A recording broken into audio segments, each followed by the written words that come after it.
Hello, this is Darrell Castle with today's podcast. Today is Monday, October 21st, 2013, and today we are discussing capital controls, or the right to do with your money as you see fit. Exchange controls generally take two forms, regulation and taxation. The regulations might take the form of a rule prohibiting you from taking more than a certain amount of money abroad per year or per billing cycle without special permission.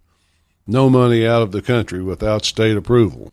Taxation might be in the form of equalization taxes on what you purchase out of the country, or exchange taxes to convert to foreign currency. A good description of what capital controls and what they are designed to do might be restricting the free flow of capital across borders until it is trapped inside a country and forcibly denominated in a rapidly devaluing currency. So as the value of the dollar falls against foreign currencies or against gold, one would be prohibited from escaping by sending capital out of the country for deposit, exchange, or purchase.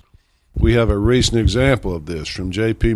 Chase based on the letter they sent to their business customers. I'll read the actual letter to you. Dear business customers, we appreciate your business and want to let you know of upcoming changes to Chase Business Select Checking and Chase Business Classic Checking.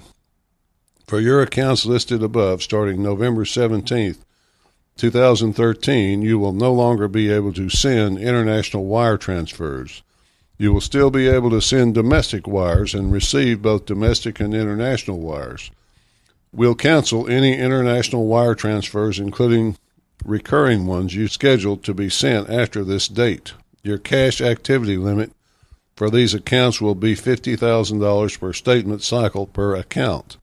Cash activity is the combined total of cash deposits made at branches, night drops, and ATMs, and cash withdrawals made at branches, including purchases of money orders and ATMs. These changes will help us more effectively manage the risk involved with these types of transactions. So Chase has decided that after November 17, 2013, it will halt the use of international wire transfers, saying it would cancel them and limit cash activity in business accounts to $50,000 per statement cycle.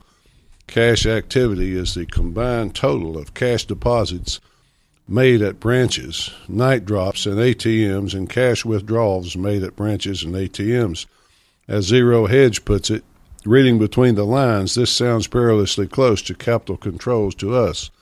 Zero Hedge goes on to ask the question, how long before the $50,000 limit becomes $20,000, then $10,000, then $5,000, and then finally the company is selecting the mutual fund to sweep your cash into? J.P. Chase denies that what it is doing constitutes capital controls. Instead, the company says news reports circulating on the internet are an overreaction to a streamlining and de-risking process. The company said it is removing international wire privileges because there is no oversight by bank management. So, once again, Zero Hedge asks the question, so JPM is now engaged in the risk management of APM withdrawals.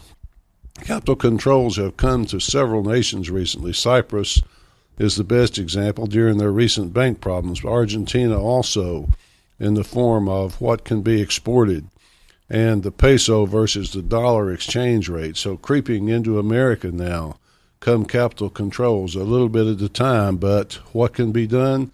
If you have assets that you would like to get out of the country, do it now. That would be my advice to you. Remember, foreign real estate, there's no way that the country could make you repatriate real estate. It's not going anywhere, folks. At least that's the way I see it. Monday, October 21st, 2013. Until next time, this is Darrell Castle. Thanks for listening.